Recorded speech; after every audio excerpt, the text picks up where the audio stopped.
Hi, everyone. My name is Christy Moreno. I am Nina and Emilio's mom. I'm a charter school parent here in Kansas City, and I also serve as the bilingual director of advocacy for the Missouri Charter Public School Association. And I have Dean Johnson here, who is also an MCPSA member. He's a board member, and he's a former executive director at Crossroads Charter Schools here in Kansas City. We're here today to talk about Fix the Glitch, and I know that several of us parents have some questions around the funding inequity that impacts our students. So hi, Dean. Hi, Christy. Thanks for this chance to connect today. Thank you. Thank you so much. So my first question is, how is this funding inequity impacting our children? Yeah, so the state of Missouri has various laws that determine how public education dollars are distributed. And there's a very specific set of laws for charter schools and how to fund charter schools. And the laws that we rely on to fund charter schools were written back in 2005. And since that time, a lot has changed with how the public education dollars are coming in. And the law, the way it was written in 2005, doesn't anticipate all of the changes that have occurred during that time. And so as a result, charter schools aren't receiving all of the public education dollars that we should be receiving, that we should be entitled to. And so, for example, in Kansas City, in the 2019-2020 school year, charter schools lost out on over $14 million of funding. In St. Louis, charter schools lost out on about $16 million of funds. And so that averages out to about $1,000 per student in Kansas City, and even more than that, more like $1,200 in St. Louis. And so as a result of that, all of our schools are being significantly underfunded. And this, of course, impacts your school leaders and your teachers' abilities to provide all the services and resources that our kids need and deserve. And I imagine, just to add there, that with COVID and the pandemic, this is even a greater impact and a greater need to fix this glitch, right? Yeah, so all of our schools across the state have seen a decrease of funds due to the tightening of economic conditions and tightening of state budgets. And so all of our schools, charter and district, have been impacted by that. But for charters, we've already been fighting against decreasing funds. Here in Kansas City, our funds have gone down every single year since 2016, even though there was a significant property tax reassessment in Kansas City in 2019, which significantly increased funds for the school district. Nevertheless, in that 2019-2020 school year, our funds continued to go down because of this glitch. Huh. So I want to know if the local taxes that I'm paying are actually going towards the education of my children.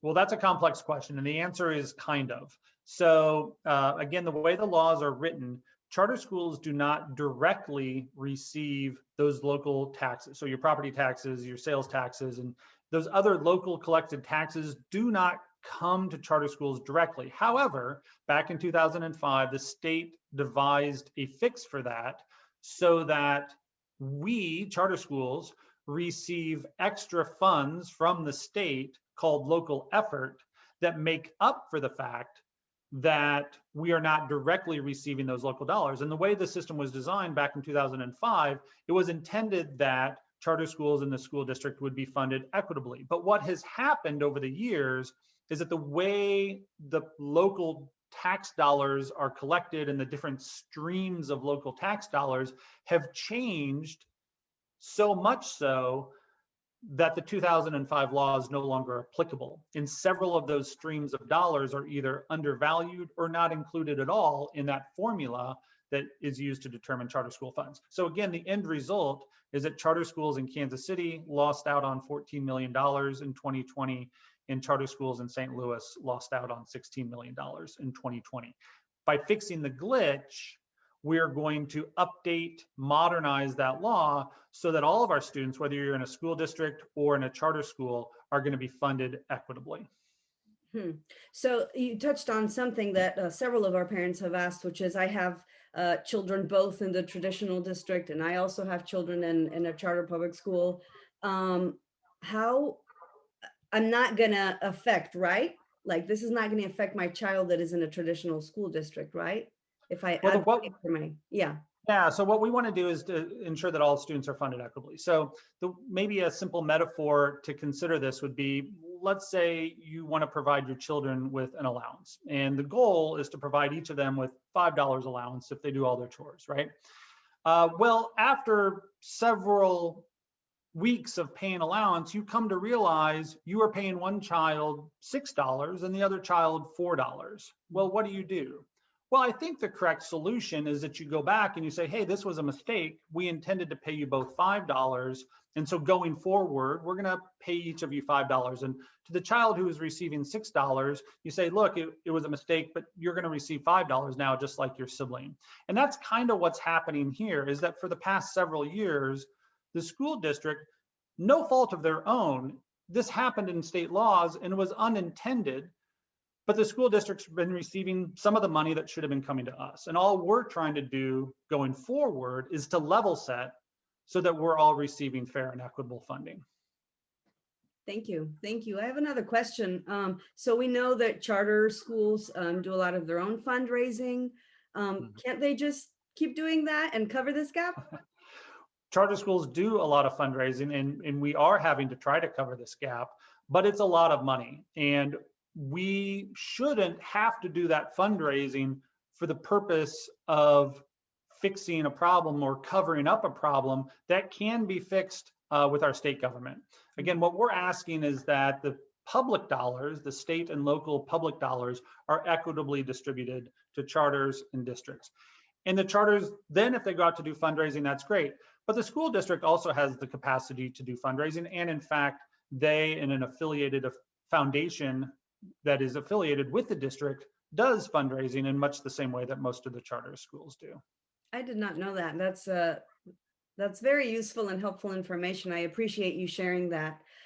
So what can we do? What can we do as families, as parents, as supporters of our children? Yeah, so it's really important that our state representatives and senators know about this issue and know that their constituents here in Kansas City and in St. Louis are supportive of this. So please contact your state representatives and senators. And I know there's been some communications going around with some of those contact informations. They need to know that parents in their district have chosen to send their kids to charter schools, and that they want their children's education to be equitably funded. Thank you so much, Dean. You've answered the majority of the questions that I keep hearing from parents, because this is a complex issue, right? And so I'm wanting to invite everyone to text Fix the Glitch to 52886 to sign up for our campaign. You will be receiving updates. You will be receiving more information and invitations to participate and to show support for your students. Thank you so much, Dean. Thanks, Christy. Okay, bye-bye. Bye.